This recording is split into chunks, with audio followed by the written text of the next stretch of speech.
அனைவருக்கும் காலை நேர வணக்கம். கடந்த 5 தினங்களுக்கு முன்பு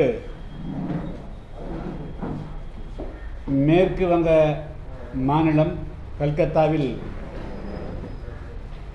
ஒரு முக்கியமான மருத்துவக் கல்லூரி மருத்துவமனையில் ஒரு முதுநிலை பட்டதாரி பெண் மருத்துவர் ஒருவர் மிக கொடூரமாக கற்பழிக்கப்பட்டு அவர் கொலை செய்யப்பட்டிருக்கிறார். அந்த சம்பவத்திற்கு எங்களது கண்டனத்தையும் நாங்கள் தெரிவித்துக் கொள்ள விரும்புகிறோம். அண்மையில்தான் நாம் 78வது ஆண்டு சுதந்திர தினத்தை வெகு விமர்சையாக கொண்டாடியிருக்கிறோம். இந்த நாடு உண்மையான சுதந்திர நாடாக இருக்க வேண்டும் என்று சொன்னால், என்று ஒரு நாள் நள்ளிரவில் ஒரு பெண்மணி சுதந்திரமாக நடந்து செல்ல முடிகிறதோ அன்றுதான் இந்த நாடு உண்மையான சுதந்திரம் பெற்றதாக கருத முடியும் என்று தேசத்தினுடைய தந்தையாக விளங்கிய காந்தியடிகள் சொல்லியிருக்கார். ஆனால் தான் பணிபுரியக்கூடிய மருத்துவமனையிலேயே மிகவும் கொடூரமாக பாலியல் பலாத்காரத்துக்கு ஆட்பட்டு அதுவும் கொலை செய்யப்பட்டிருப்பது, இதெல்லாம் ஒரு நாகரிகமான சமுதாயத்திற்கு அழகல்ல. அந்த குற்றவாளிகளை கண்டுபிடிப்பதற்கு உடனடியாக சிபிஐ விசாரணையில் ஒப்படைக்க வேண்டும். அங்கே இருக்கக்கூடிய காவல் அதிகாரிகள் குற்றவாளிகளுக்கு உடந்தையாக போய்விடுவார்கள். குற்றம் இழைக்கப்பட்ட ஆதாரங்கள் எல்லாம் அளிக்கப்பட்டுவிடும் என்று பல்வேறு தரப்பினர் சொன்ன போதும் கூட ஏறக்குறைய 36 மணி நேரத்திலிருந்து 2 நாளுக்கு மேலாக காலம் தாழ்த்தி அது சிபிஐ விசாரணையிலே ஒப்படைக்கப்பட்டிருக்கிறது. கல்கத்தாவிலே சட்டம் ஒழுங்கு இருக்கிறதா என்ற ஒரு மிகப்பெரிய ஒரு கேள்வி இருக்கிறது. அந்த சம்பவம் நடந்த அடுத்த நாளே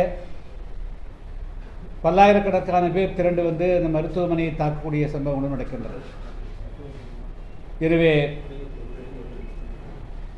வழக்கமாக மாநில அரசுகளை கலைக்கக்கூடாது என்பது ஒரு விதியாக இருந்தாலும் கூட இதுபோன்று ஒரு தீவிரமான ஒரு காலகட்டங்களில் சட்டம் ஒழுங்கை பாதுகாப்பதற்கு, குடிமக்களுடைய உரிமைகளை பாதுகாப்பதற்கு, அவருடைய உயிரை பாதுகாப்பதற்கு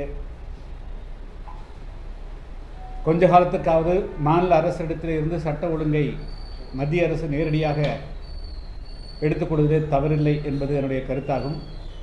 மொத்தத்தில் அந்த குற்றவாளிகள் எந்த காரணத்தை கொண்டும் தப்பிக்க விடாமல் சிபிஐ உடனடியாக அந்த குற்றவாளிகளை கண்டெடுத்து சட்டத்தின் முன் நிறுத்தி உரிய தண்டனை பெற்று தர வேண்டும் என்று தமிழ்நாடெங்கும் இந்தியன் மெடிக்கல் அசோசியேஷன் சார்பாக அந்த சம்பவத்தை கண்டித்து வேலைநிறுத்தத்தில் ஈடுபட்டிருக்கிறார்கள்.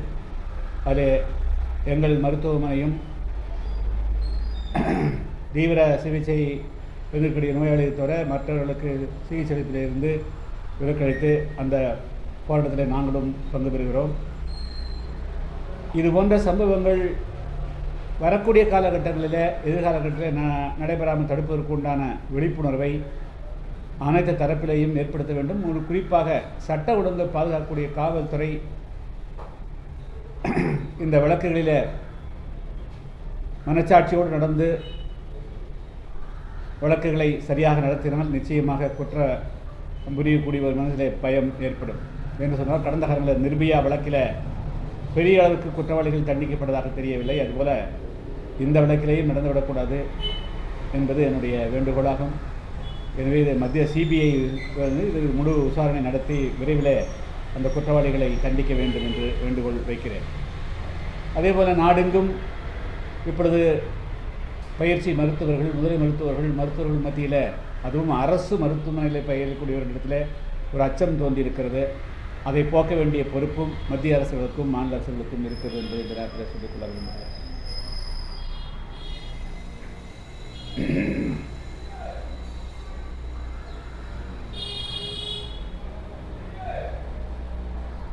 திருநெல்வேலி மாவட்டம் மாஞ்சோலை, திண்டுக்கல் மாவட்டம் ஹைவேவிஸ், கோயம்புத்தூர் மாவட்டம் வால்பாறை முடிஸ், நீலகிரி மாவட்டம் குன்னூர், கோத்தகிரி, கூடலூர், அதேபோல் சேலம் மாவட்டம் ஏற்காடு உள்ளிட்ட பகுதிகளில் இருக்கக்கூடிய வனப்பகுதிகளில் தேயிலை, காப்பி, ஏலம், மிளகு உள்ளிட்ட பயிர்கள் செய்யக்கூடிய தொழிலில் ஏறக்கூடிய 10